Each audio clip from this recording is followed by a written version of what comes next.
Chiefs Kingdom. This is Arrowhead TV bringing you the Texans-Chiefs game preview, just as I promised. A little bit later than expected, but, I'm trying to play catch-up a little bit, as I explained for the last video. Anyways, let's get straight into this matchup, shall we? So we have, first of all, I want to talk about the recent history between these two teams. As we all know, last year, the Chiefs kind of came out of the gate week one. This really strong, kind of opposite of what we had last week, the Chargers. And they were just blowing the Texans up. But eventually, the Texans started mounting a comeback, but they weren't able to finish it. We ended up winning. And then, of course, we all remember the playoff game. Finally our first playoff win since I was 3 or 4 years old, I believe. It was on my birthday when Joe Montana beat the Houston Oilers. So that's the recent history. We keep on hearing, though, this is a different Texans team, which it is, but I still think they're not different enough, and we're still too good of a football team, as long as we play the football that we're capable of, which we saw in the second half. And I'm counting basically on the fact that is the real Kansas City Chiefs, and the first half was just that week one aberration that always seems to happen with Andy Reid. Luckily, we were able to break out of that before the game was over last week, instead of having to wait until the next week or last season until week 7 or 8, whatever it was. I don't remember if our bye week had happened yet. No, I think we beat Steelers, and then I don't remember completely. But yeah, so I was a really busybody back last year. I remember it all, but I don't really remember when the bye week happened. But that's neither here nor there. I think that's the real team. And so, yeah, we should be good in that department. So, first we're going to start off talking about the enemy. Obviously, we know what the Houston Texans are. Their best players are definitely on the offensive side of the ball are DeAndre Hopkins and their new running back. And then on defense, it's definitely J.J. Watt and Jadeveon Clowney getting the pass rush. So as long as our offensive line is able to handle the pass rush, I feel like the defense, we can handle the rest of their defense basically. But those are the two guys to really look out for. So the Texans key to victory. What they have to do in order to beat us. First of all, as I said, their new running back, they got to get the running game going. They gouged the Chicago Bears like crazy last week, and then we also saw we were having problems most of the game containing the run. Our front seven wasn't really getting a push that we would like to see from them. That has to get fixed, especially with big old Dontari Poe. He should pretty much be able to push around any offensive lineman in the league. So that was kind of concerning to me, but Dontari Poe still is Dontari Poe. He has a big track record. One game is not going to change my opinion about the man. So I think he needs to show up. But if he doesn't and we continue to have a struggle, that's what the Texans need. They need to be able to run on us. And then once they start running on us, they need to be able to mix in the play action and all that good stuff, especially with Brock Osweiler at quarterback. They need to be able to do rollouts and such because he's not like Alex Smith, but he's still mobile enough. He can definitely do rollouts. We saw it with the Broncos last year against us. And, of course, we all follow the Broncos because they're a division rival. We want them to lose every week. So, yeah, he displayed last year some decent rolling out ability, so we'd have to use that. Get Hopkins the ball. That brings us to their second one. Hopkins needs to win the matchup with Marcus Peters. Marcus Peters struggled with Keenan Allen last week. And I think more of it was just because, once again, everyone else kind of was playing asleep just like him. And he also kind of let his emotions get the best of him. He needs to keep that in check and just play the football that he is able to play, and he should be fine. But if he's not able to do that, and Hopkins is able to win that matchup, or gains, depending really on which side he's on, because we know we don't move around. It really just depends where they line him up at. Then that would be really good for the Texans. Finally, defense. They need to be able to stop us. If we can't score and they're doing those things, we'll get blown out pretty much. So those are the keys to victory. Those are the three things the Texans need to happen to beat us. Because I feel like they have to beat, especially the way we came back last week, they have to blow us out and continue to blow us out through 4 quarters in order to win. But if they do those 3 things for 4 quarters, they will beat us. So we go to the Chiefs. I'm not really going to cover the Chiefs. We're all Chiefs fans here. I'm assuming if you're on this channel, you're either familiar with the Chiefs or you're a Chiefs fan. So we're not even going to really touch that. But we're going to go straight to their keys to victory. Their 3 keys to victory. The defensive front 7 push. I kind of touched on this with the Texans. The Texans, we need to stop them, especially because they're missing Dwayne Brown, their left tackle. We need to get a push on them. Dontari Poe needs to push the front of the pocket so Osweiler doesn't have a pocket to step up into. And D Ford and Tom Bahali / Desmond Moses, who I'm assuming is replacing Zombo, needs to get to the quarterback.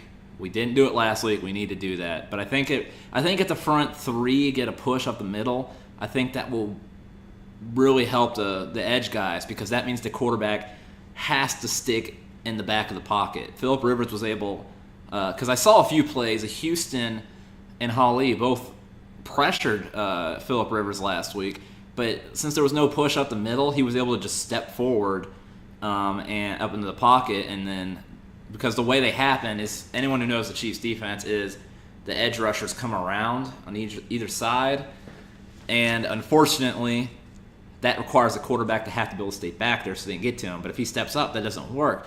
So we need, the front, those front middle 3 to get a push, especially Dontari Poe. He's a very big key to our defense right now. We need him to play better. So then we go to key number 2, Peter's head. I kind of just talked about that. Peters needs to just stay calm, be focused, focus on his job, which is football, and do his job. And if he doesn't do his job, don't get mad. Have a short memory, come back and do it the next play. Do your job the next play. Keep your head straight, Marcus. You're one of the best in the league. Just do your job. Just know who you are, do your job, and save all the political stuff going around in your head for after the game. And I don't even care if you do it during the national anthem, honestly, as long as, once again, short memory. Once the whistle blows and that first kickoff goes, between that and when the clock hits 0 in the fourth quarter, you need to keep all that away. Okay? When you're on that football field, you're not black, you're not white, you're a football player, you're red and yellow, you're a Kansas City Chief. So you need to get the job done there. So Marcus Peters' head, that's a really big one right there. To stop, because we need to stop Hopkins. And I forget his name. They have another receiver who was doing really good last week. So him and Gaines really need to do their jobs. I'm not too worried about Gaines, though. Assuming he's gotten most of the rust off, because it seemed like he did late in the second half when we were doing the comeback. Just keep it up, Gaines, and Peters, get out of your feelings. Then our final one is offensive balance. And basically what that means is we need to get an offensive line push so Alex has a pocket to work with. We need to get Ware involved, obviously, through the running game first and then also passing game, because he's just so good in both. But the running game is the most important. Alex Smith, as good as he was last week, is even better when he can work the play action when the defense is guessing. So we need to get that run game established with Ware. And then when we do pass, not only do we want to pass to Ware, but we need to get to Kelsey. First of all, Alex Smith is a huge tight end guy. He loves throwing to his tight ends. But on top of that, Kelsey's a magical talent. He's really good. They don't really have anybody that can really cover him. So he's going to be a mismatch all day. They just need to get ways for him to get open. And also, his recent history to Texans, he kind of killed them both times. And then really when they threw it to him later in the game against the Chargers even last week, he was killing it. We need to get Kelsey the ball more. Him and Macklin are our 2 biggest weapons. And like I said, with Alex Smith's comfort level with tight ends throughout basically his entire career, you can argue Kelsey might even be a more potent weapon in this offense, especially because West Coast. West Coast loves tight ends, especially Andy Reid's. He might be more of a potent weapon than Jeremy Macklin. And then if we relied less on Macklin, I'm not saying don't rely on Macklin. We still need to get him like 5-6 touches at least during a game. But we need to get Kelsey up there too. We have a tendency to just forget him some weeks. Like last year, he just disappeared at some points during the season. And I think it was a game planning thing. I don't think it was Kelsey just not trying. It wasn't his fault. But we need to give him the ball more. Even that playoff game, we didn't find ways to get him the ball. It's just he was double covered, so let's just screw it. We can't do that. We need to get ways to get him into the game, especially because that playoff game, as we all know, against the Patriots, Macklin was limping, basically. He was playing hurt. We should have gotten Kelsey more involved. I understand he was covered. Andy Reid has a big playbook. They could have found a way to get him open, but they didn't. Don't be afraid to use Kelsey. You have the weapon, use it. And balance, balance, balance. Keep them off balance.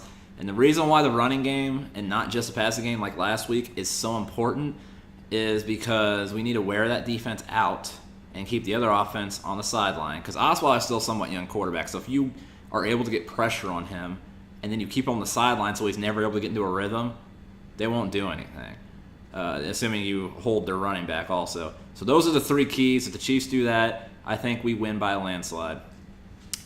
So those are the 2 teams. Now we're going to go to the injury report. I'm not going to go over the entire injury report. I'm just going to go over the ones that matter. Because I know there's a couple backups on there or whatever. So first of all, the Texans left tackle Brown.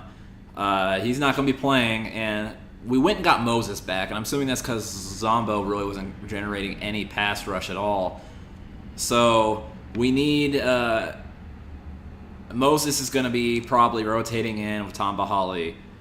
So yeah, Tombo, when he's in, he needs to get a pass rush, but because that's the side that matters. It's the left side. It's those 2. I would just say one, but as we know, they rotate. But that's the side that we need to really generate pressure because that's where they're weak at right now. You need to get pressure right there. And then on the other side, forward, you have the talent. You have that Derek Thomas kind of first step. You are explosive off the line. Just finish. Use your skill. You bend a little bit off the edge and get to the quarterback. And if we're able to maximize off the injured guy, then Ford's able to do his job on the other side. We should have our defense just as good as when Houston is in there, honestly. So we need to take advantage of that. And then we go to Watt's health. Watt is playing, okay? I don't remember if he's probable or if he's just playing, but he's still not at 100% yet. So it's going to we got to watch. He's definitely the player, I guess, the story on the defense to watch to see how healthy he really is, how, back he really is. So that's there. Now we go to Houston and Charles. We're going to talk about Houston and Charles. I already touched on the absence of Justin Houston and what has to happen to make up for that in this game. But Jamal Charles, he's doubtful again. He's probably not going to play, which really isn't that big of a deal, honestly, because so the way Ware's playing, keep Charles off the field until he's 100%, and and I don't think it's a health issue now because he is practicing. He's practicing with the practice squad right now. He's getting reps, so he's doing football stuff, full pads and everything. I don't know what the deal is. If I was a betting man, though, I would say it's just as simple as he hasn't got his running vision back yet, and a lot of people don't know what that means. It's just the ability to see the holes, read it. The best way I could describe it is like Priest Holmes when he made that last comeback when Larry Johnson was still here. He was out of the game for a year, and he wasn't the same Priest Holmes. And he even said himself it was because he'd been out for a while and he didn't have that running vision anymore. Because he was a guy who always looked at football like a chess match. He tried to think and see things like a step ahead of his opponent, and he really didn't have that anymore. And that's how big of a deal running vision is. So that might be part of it too. They're trying to get some of his running vision back before they throw him back out there. I think it's more of that at this point than it really is a health issue. But once they feel comfortable, he has his legs back under him and everything, then we're going to have that two-headed monster of Jamal Charles and Spencer Ware. And, a little Charkandic West, sprinkled in there for good measure. So, and then the Chiefs guards. So, LDT and Anger did not travel with the team, so they are not playing. We upgraded Devaney, however you say his name. You guys know who I'm talking about. We upgraded him to the roster. I'm assuming he's just going to be just a body, just in case one of the new guards gets hurt. But I believe, who do we have? I don't even remember who our backup guard. I know Fulton is one of them. Anyways, those guys, I don't know. It's kind of weird because the way LDT has been playing, it's going to be a little bit of a downgrade on the right guard side. But the way Anger was playing last week, I'm actually thinking having some guys in there with some experience on them, I think the left guard's actually going to be upgraded by this. Honestly, that's my own opinion. And whoever's on that side, if they play well, I think Anger might be sitting the bench when he comes back from being hurt. But as far as the right guard goes, I mean, they're guys that have played before. They played last year. So they just got to play solid. And then, of course, we know Mitch Morse, Eric Fisher, who was rated as the best left tackle in football last week, and then Schwartz, who's one of the best right tackles in the game. Those two, the guards just need to play solid. They just need to not fuck up. And then everyone else should be able to handle the rest of it. And then Alex Smith should be fine. So, in my opinion, we're taking a slight drop off at right guard, but we're having an upgrade at left guard. So, really, that shouldn't be too much to worry about. Assuming they don't get all psyched up or anything or do anything stupid, Alex Smith should have a clean pocket to work with. So, that could be a good thing if you look at it that way. So that's the injury report. Moving on to key matchups. Okay, so key matchups. We have the Texans run offense versus the Chiefs front seven. I already touched on this a few times. The front seven looked poo-poo last week, and the Texans run offense looked insane last week. So we need to be the front seven. Because here's the thing. Other than May, we really have all the same front seven guys that we had last year for most of the season. Playing. We don't have Houston, obviously, but Ford filled in for Houston admirably, one could say, for a lot of the season, because Houston wasn't there for a lot of the season. We still didn't have that many issues with the front seven. Hawley's still there at limited capacity. He wasn't even there at all for some of it. And then we just brought Moses back. You got Dontari Poe, you have Allen, and we just drafted Chris Jones. And if anything, like last week in the preseason to say anything, he's actually better than some of the guys we had playing last year. So I don't know what happened to the front seven last week, but they need to play like we already know they can play and get a push, and they need to stop that run to make the Texans one-dimensional. Okay, and then that brings us, assuming they're able to do that, I know they can, it's just will they.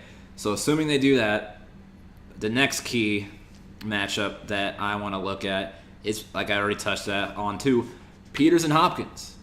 We already know what Keenan Allen did. I mean, you could say Gaines too, because like I said, Peters and Gaines, they don't switch sides, they don't follow receivers.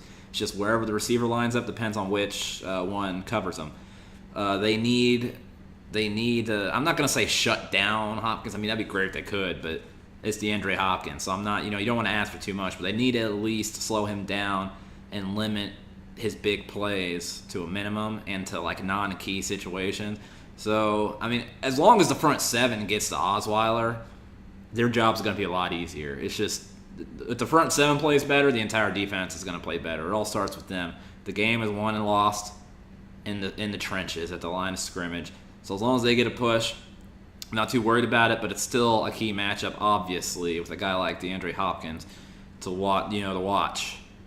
So then we get to our third key matchup, and this is really Ford versus the right tackle. D. Ford, he had a clutch sack last week, but we need him to be like that continuously throughout the game.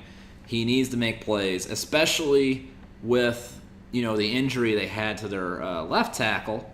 So, assuming Moses and Hawley will at least get some kind of push there on the if you're looking on the defensive, on the offense is the left side. If you're looking at from the Chiefs' defense perspective, it's the right side. Assuming they're going to get a push on that right side, D Ford needs to get pushed on that left side of the defense. So yeah, let's see if Ford can step up. And then key matchup number 4. I don't know why I said I don't know. Blah blah blah. As I just said, Hawley and Moses versus the Brown replacement. I don't know who their backup left tackle is, but he's not going to be as good as Brown was. So we need to definitely exploit that. They let go of Kavari Russell, brought Moses back because Moses is better than Zombo at pass rush. Zombo's I think he's slightly better against the run. He was the safer pick, but Moses is definitely better pass rush, and we need pass rush. We need pass rush. So it's probably going to be Moses and Hawley going back and forth. Those two need to capitalize on the backup left tackle. That's one of the bigger key matchups that we need to look for. That can either be huge or it can hurt us. This is where we're going to see like where this defense is at. Because if they can't get a push on the backup left tackle, then we might have something to worry about. So that's a key matchup to look at. And then final key matchup number 5. I'm sure, it became an internet meme after the playoffs last year. Fisher, especially with how he's playing so far after week 1, versus Watt, who we don't know. I kind of touched on it he's more healthy, I think, than he was last year when we played him, but he's still not 100%. But Fisher's playing well. We're going to see if he can once again corral the so-called unstoppable J.J. Watt. So that is probably the key matchup. As a former lineman, I played defense and offensive line at some point during my junior high and high school football careers. So I really loved, the trenches more than your average football fan. And that's a very key matchup right there. I think Fisher will win it. I have more confidence than I've ever had in him. So I think he's better than Brandon Albert ever was at this point. I'm suddenly glad we spent a first-round draft pick. And this is why you don't give up, folks, on first-round draft picks too early. But yeah, that's definitely key, definitely. I think Fisher's actually might be as good or better than Schwartz right now. So it's really kind of, and I'm sure Watt will also line up against Schwartz at times, but I'm more interested in the competition with Fisher, especially after their history from the playoff game last year and how that meme came about. So I'm sure Fisher's kind of riding high about it. That's kind of his crowning achievement. And I'm sure Watt's not too happy about it. So that would just be interesting as far as, big old lineman rivalries go. So those are my key matchups. So now we're going to get to how each team wins. I know it's kind of like keys to victory that I already went over, but it's a little different because I'm going to go over the actual how it needs to transpire.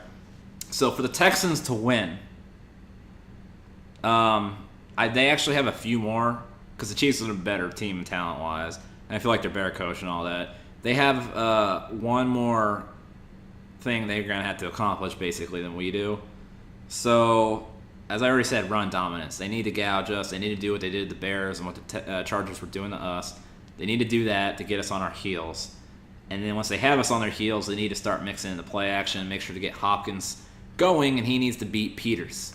And at that point, if Hopkins is killing us and their run game is killing us, we're pretty much screwed defensively at that point. There's not really anything you can call at that point. Like, it comes down to it's the players. Like, there's no way to scheme to stop that. The players just need to man up and do their jobs and get it done.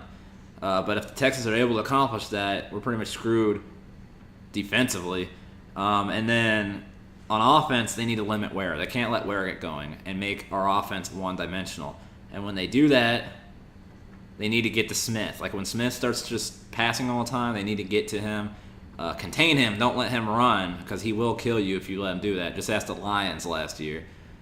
So really any team we kind of played last year during that winning streak, he made a lot of first downs with his legs. But that Lions game, he had like the Michael Vick type run. He is capable of it. So, yeah, and they need to sack Smith. Either that or force him into mistakes. Keep him in the pocket and get to him while he's in the pocket and stuck there. And force them into mistakes. And then if they do that, it's pretty much, we're done. So they need to do that. If they mess up on really one or two of any of these, then they still probably win. But after last week, we could still find a way to come back. Now, for the Chiefs, keys to victory. Now, speaking of the Texans, I just want to say they have to do all that. They have to blow us out and keep their gas on the pedal. I just feel like the Chiefs are such a good team. And such like a championship mentality, like a champion mentality out of the Tigers this year, especially after what they did last year, what they did in week 1, that you can't let up. Like, you have to blow us out. But for the Chiefs to victory, so I guess that would technically be a 5th key to victory, keep us down and out of the fight. So the Chiefs' 3 keys to victory, we need to mix up Ware and Kelsey. Ware for obvious reasons, because we can't be one-dimensional. I mean, we got away with it last week. But you really don't want to be that. That's not ideal. We need to get Ware going both in the run so we can control the clock, keep their offense on the sideline, and keep their defense tired and on the field so that whenever their offense is out of sync and our defense is hopefully getting to them and we get the ball back, the defense is even more tired, and it's just easy road from there offensively. So and it helps the defense by keeping, them off the field, them rested, and the other offense without rhythm. That's really important for a young quarterback like Osweiler. So yeah, we need to keep them on their offense on the sideline for Ware. But along with that, we also need, when we do mix in the pass, which has to happen, we need to be balanced, which we are usually. We got to get the ball to Kelsey. I already touched on this a little bit earlier. Sometimes it's like Andy Reid just refuses, straight out refuses to throw to Kelsey. He's like one of our best weapons. I think because there's things you can do against Macklin to match him up where it's more of an even battle, but there's nothing almost any defense, and there's a few middle linebackers in the league that can cover Kelsey, but there's very few. Like most teams, other than like 3 or 4 of them, don't have an answer. He's a mismatch no matter what they do. Get the ball to Kelsey. We got to get the ball to Kelsey, get the ball to Kelsey, get the ball to Kelsey. Like, he had weeks straight where we didn't even really try to get him involved in the game plan last year. That made no sense to me. I'm glad he wasn't on my fantasy team because that would have been frustrating. The guy should have, like, Gronk numbers, but we just don't use him sometimes. It's like we're almost afraid, like, when his contract comes up, like, if he has too high numbers, he's going to want too much money. But you know what? Worry about that when it comes. Get the ball to Kelsey. Get it to Kelsey. Get it to Kelsey. Offensively, get the ball to Kelsey and Ware. Obviously, Macklin's going to get his touches. That's going to be part of the offense. Alex Smith loves Macklin. Macklin's going to get the ball, so that's why I'm not bringing him up. Get the ball to Kelsey. Get the ball to Ware. Keep them on their heels. Don't let them know which one's coming. And, Conley will probably get his touches too. Keep scattering it. But don't be afraid to get Kelsey involved too. Come on, guys. Get the ball to Kelsey. Did I say get the ball to Kelsey? Okay, anyways, key number 2. Already touched on it, Marcus Peters. Stay out of your feelings. Get the job done. Be the Kansas City thief. Get us some turnovers. And don't let Hopkins run all over you. As long as you do that, you should be fine in the secondary. And as far as key number 3, Steve Ford. It's time to step up, young man. You had plenty of time. It's time to step up. I'm assuming Moses, and especially, fresh Holly, because he's not playing every snap, is going to be able to, especially against a weak right tackle, left tackle. They're on the right side. I keep on having to flip-flop between offense side and defense side on my head. That left tackle is a backup. So a guy like a fresh Holly should be able to get there, and then Moses should still be at least to do something when he's in there too. So yeah, Ford. Just bend. I think he's getting his footwork. He's got his footwork and handwork kind of down now. He's been working on Holly, the last few years. Really, all he needs to do is learn how to bend better, which he did do very good on that one key sack. He needs to do that regularly. But yeah, it's time to step up, young man. Assuming he finally steps up and makes a few good plays consistently throughout the game and is, around the play or around the quarterback every time the quarterback goes back to throw, we should be all right. We should get pass rush. Assuming Poe is getting that push up the middle so the quarterback can't just step in the pocket, we should be able to get to Osweiler. And hopefully Osweiler tries to run out of the pocket and gets rattled, because then that'll increase the chance of a guy like Holly or Ford getting to him. So those are the keys. If the Chiefs do those 3 things, the Chiefs will be 2-0. And, yeah, that's pretty much it. Now it's time for the prediction.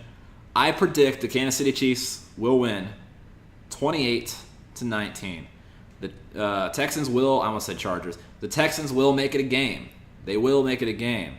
But we're just too talented, and I feel like we're just, especially after how we came out last week, we're not going to come out like that again.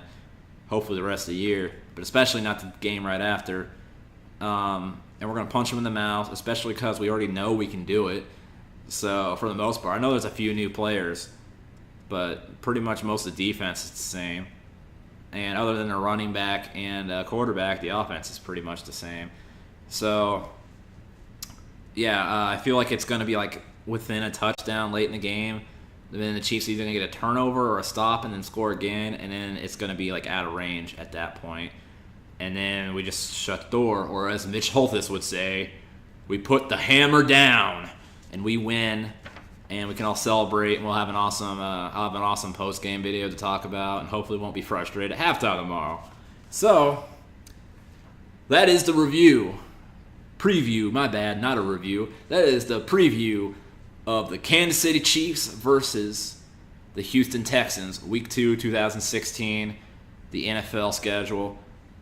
Thank you for watching, and until next time, this has been Arrowhead TV, and have a good one, Chiefs Kingdom.